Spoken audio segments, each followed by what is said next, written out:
The Halo Effect, Unmasking the Mind series. Narinig mo na ba tong Halo Effect? Ito yung psychological bias kung saan naaapektuhan tayo ng isang magandang trait ng isang tao. At dahil doon, iniisip natin na perfect na siya sa lahat ng aspeto. Halimbawa, may taong sobrang gwapo o ganda. Automatic na iisip natin ay mabait ito. O kaya magaling magsalita. Akala natin matalino sa lahat ng bagay. Nakakatawa, pero madalas ganito tayo gumamit ng judgment. Isa lang ang nagustuhan natin, tapos binubuo na natin ang buong imahe ng tao mula doon. Ang problema sa halo effect, it blinds us. We start idolizing people, friends, celebrities, even leaders. At nakakalimutan natin na tao lang din pala sila. We see the light pero hindi natin napapansin ang shadow. Minsan dahil sa halo effect, napapatawad natin agad ang mali. Naaabuso tayo ng husto dahil charming ang nang-aabuso sa atin.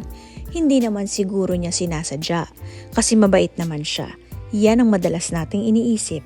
O kaya, siya na kasi ang idol ko, siguro may dahilan. Pero ang totoo, lahat ng tao may halo ng good at bad. Walang sino man ang perpekto kahit gaano pa siya kagaling o kabait. And here's something deeper. Minsan, tayo rin mismo ang biktima ng halo effect sa sarili nating buhay. Kapag may isang bagay tayong nagawa ng tama, minsan nagiging kampante tayo. Okay na ako kasi mabait naman ako.